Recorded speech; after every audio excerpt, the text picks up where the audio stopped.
150 करोड़ की आबादी वाला देश है और आज के समय में बेरोजगारी सबसे बड़ा मुद्दा बनकर रह गया है। लेकिन सबसे पहले आपको ये देखना बहुत जरूरी है जो आप पूरी तरीके से भूल चुके हो।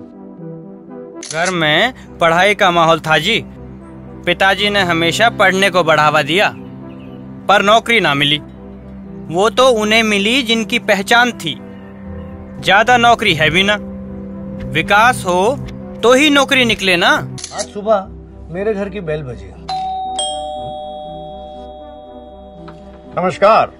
तो भैया खटाक से हम आपकी गरीबी को दूर करने आए हैं। इसका बटन दबाओ और गरीबी हटाओ। मैं फ्लैशबैक में गया। सरकार आती रही और जाती रही, उनके साथ साथ ऐसे कैंपेन भी आते रहे और जाते रहे, और उसके साथ ही साथ आपकी भी पीढ़ी दर पीढ़ी हमेशा बदलती रही। कल आपके दादाजी थे तब भी बेरोजगारी थी, इसके बाद आपके पिताजी थे तब भी बेरोजगारी थी, और आज आप हैं तब भी बेरोजगारी है। भारत में हर वो पांचवा शख्स जो 25 साल का कम उम्र यानी नौकरी के लिए तैयार एक बड़ी आबादी। लेकिन नौकरी की ही कमी है।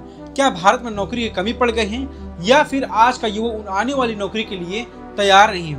भारत की आबादी धीरे धीरे बढ़ती जा रही है और इतने सारे लोगों को हर रोज आटा, दाल, चावल, चीनी, साबुन, तेल, जूते, कपड़े, शैम्पू, स्कूल, अस्पताल, फिल्म, टीवी और एसी, ऐसे हर सामान हर रोज न जाने क्या क्या चाहिए होता है। लेकिन एक सीधा सा सवाल है कि रोजगार और बेरोजगारी, आप इन दोनों को किस नजरिए से देखते हो? भारत में बेरोजगारी की बात करें तो बेरोजगारी देश की एक महत्वपूर्ण समस्या है, जिसका मतलब है कि जो लोग काम करने के लिए तैयार है उन्हें रोजगार नहीं मिलता है।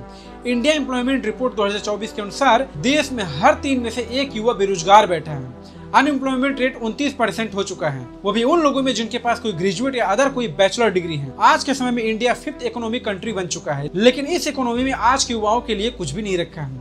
क्या सच में हमारे देश में नौकरी की कितनी कमी पड़ गई है कि युवाओं को 15,000 रुपए की नौकरी तक नहीं मिल सकती है, या फिर हम लोगों को बेवकूफ बनाया जा रहा है? आखिर भारत में नौकरी मिलना इतना मुश्किल क्यों हो गया है? भारत में जो जितना ज्यादा पढ़ा लिखा है उसके बेरोजगार होने की संभावना उतनी ही ज्यादा है।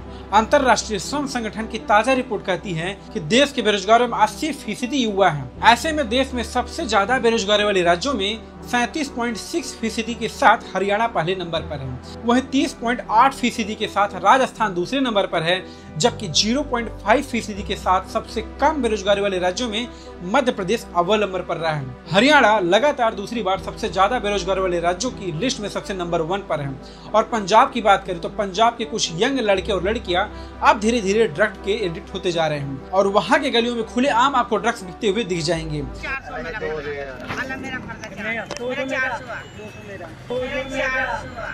हमारे न्यूज चैनल में कभी कभी ये बताया गया है कि कुछ लोगों को सरकारी नौकरी सिर्फ इसलिए चाहिए कि वो रिश्वत ले सके, और ऐसा होता भी है। आए दिन आपको ऐसे कई सारे न्यूज देखने को मिल जाते हैं। जिस महिला को आप देख रहे हैं वो एक सरकारी कर्मचारी है और इन पर लाखों रुपए की रिश्वत लेने का आरोप है। लालू यादव को ही देख लीजिए, जिन्होंने जमीन के बदले सरकारी नौकरी दिलवाई थी, जिसके कारण उन्हें जेल भी जाना पड़ा था। देश में साल 2000 में पढ़े लिखे बेरोजगारों की संख्या 35.2% थी, जो अब बढ़कर दोगुनी हो चुकी है। साल 2022 में बेरोजगारों की संख्या बढ़कर 65.7% तक पहुंच गई है। इसके बाद भी ये आंकड़े धीरे धीरे बढ़ते जा रहे हैं। रिपोर्ट के अनुसार पढ़े लिखे लोगों में ऐसे लोगों को शामिल किया जाता है जिन्होंने कम से कम 10वीं कक्षा तक पढ़ाई की हो। लेकिन भारत में बेरोजगारी की समस्या आज से नहीं बल्कि पहले से ही गंभीर थी, लेकिन कोरोना में लॉकडाउन की वजह से स्कूल और कॉलेज में पढ़ने वाले स्टूडेंट की पढ़ाई का बहुत ज्यादा ही नुकसान हुआ। और कुछ लोग तो ऐसे हैं जिनकी पढ़ाई सिर्फ कोरोना की वजह से हमेशा हमेशा के लिए खत्म हो गई, और बहुत से लोग ऐसे हैं जो स्कूल, फैक्ट्री, कारखाने, ऑफिस, होटल्स में जो काम करने वाले लोग थे, कोरोना की वजह से उनको कंपनी से निकाल दिया गया। लेकिन ILO की रिपोर्ट में इस बात को लेकर चिंता जताई गई है कि 75% युवा ऐसे हैं जिन्हें ईमेल में अटैचमेंट के साथ डॉक्यूमेंट भेजने तक में सक्षम नहीं है। 60% युवा कंप्यूटर पर कॉपी पेस्ट जैसे बहुत से सामान्य काम भी नहीं कर पाते हैं, जबकि 90% युवाओं को स्प्रेडशीट पर गणित के फार्मूलों का प्रयोग करना नहीं आता। आज के समय में ढेर लोग डॉक्टर बनना चाहते हैं और डॉक्टर की बहुत ज्यादा कमी भी है हमारे देश में। लेकिन सबसे बड़ी प्रॉब्लम यह है कि अगर छात्र किसी भी तरीके से मेहनत करके अपनी पढ़ाई पूरी करके उस काबिल बन भी जाते हैं तो कॉलेजेस की, यूनिवर्सिटीज के और इंस्टीट्यूट की कमी पड़ जाती है। इस देश में जितनी मेडिकल टोटल सीट्स है उनमें तो आधी सरकारी मेडिकल कॉलेज में है और बाकी बची आधी प्राइवेट कॉलेज में है। और इन स्कूलों की फीस बहुत ज्यादा हाई होती है कि जिससे अगर किसी किसान के बच्चों को अगर पढ़ना भी हो तो उसे अपने गांव के जमीन और खेत बेचने पड़ जाते हैं। धीरे धीरे भारत में बढ़ती बेरोजगारी का मुख्य कारण डिजिटलाइजेशन है। आजकल कारखानों में जिस काम को 10 मजदूर मिलकर उस काम को पूरा करेंगे, वही काम रोबोट एक दिन में अकेला खत्म कर सकता है। इस पर मैंने एक अलग सी वीडियो बनाई है, आप जाकर उसे देख भी सकते हैं। भारत में ज्यादातर लोग 12वीं पास होते ही सरकारी नौकरी के पीछे भागने लगते हैं। कुछ लोग यूपीएससी और आर्मी के जॉब के पीछे भागने लगते हैं, तो कुछ लोग एसएससी, बैंक जॉब, टीटी और इंडियन सिविल सर्विस के जॉब के पीछे तैयारियां करने में अपना 25 से 20 साल तक का समय गवा देते हैं। पिछले 12 सालों में आपने अपनी जिंदगी में क्या किया है?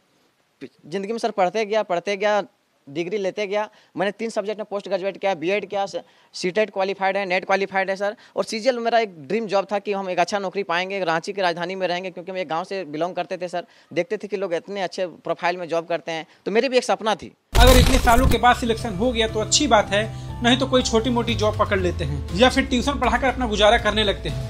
बहुत संघर्ष से पढ़ा, ट्यूशन पढ़ा के मैं 2012 से ट्यूशन पढ़ा के अभी तक मैं पढ़ाई किया हूँ, और मैं कुछ भी हासिल नहीं कर पाया। जिन लोगों को नौकरी पर रख लिया जाता है उनसे ओवर टाइम काम कराया जाता है। आधे से ज्यादा एम्प्लॉइज बर्न आउट के कगार पर हैं। हालांकि मैं सभी कंपनी की बात नहीं कर रहा हूं, लेकिन ज्यादातर कंपनियों में ऐसा ही होता है कि नए एम्प्लॉइज को रिक्रूट मत करो, क्योंकि उन्हें सैलरी देनी पड़ेगी। और अगर ऐसा लगे कि अभी के एम्प्लॉइज ज्यादा ओवर वर्क नहीं है, तो 2-4 मोटिवेशन मीटिंग करके कॉस्ट कटाई और इनहैंड इफिशिएंसी के नाम पर कुछ और ही दे दो। और दुनिया भर की कंपनीज यही कर रही हैं। कॉग्निजेंट को ही देख लीजिए।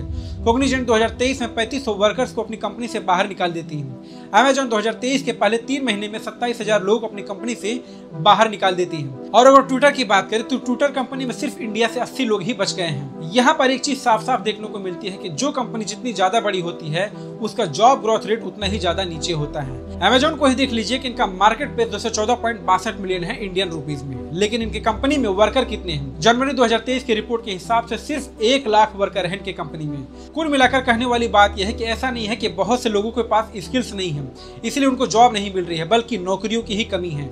अब जो सबसे बड़ा सवाल यह है कि बेरोजगारी को दूर करने के लिए आखिर सरकार को ऐसा कौन कौन सा काम करना चाहिए जिससे बेरोजगारी दूर किया जा सके। तो सबसे पहले ये जरूरी है कि जितनी भी सरकारी नौकरी की वैकेंसी है उसको फुलफिल करना सबसे पहले जरूरी है। दूसरा है कि एजुकेशन इंफ्रास्ट्रक्चर में सुधार करके एजुकेशन पर फोकस करना सबसे ज्यादा जरूरी है। इसके साथ ही साथ बहुत सारे अलग अलग सेक्टर्स के इंस्टीट्यूट बनाने होंगे जिससे सीटों की कमी को दूर किया जा सके। मेट्रो सिटी के अलावा भी सरकार को बाकी अन्य राज्यों में फैक्ट्रियों को बढ़ावा देना चाहिए, ताकि मेट्रो सिटी से बाहर रहने वाले लोगों को भी जॉब्स मिल सके।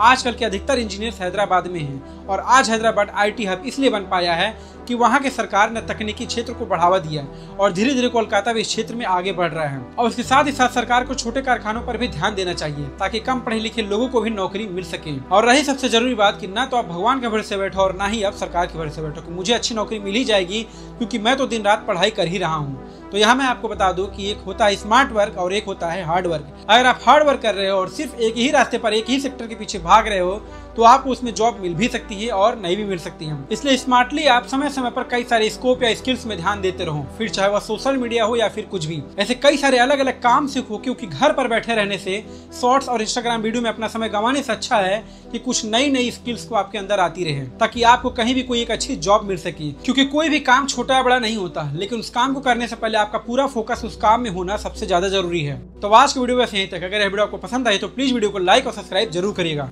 मिलते हैं नए वीडियो नए टॉपिक के साथ, तब तक के लिए जय हिंद।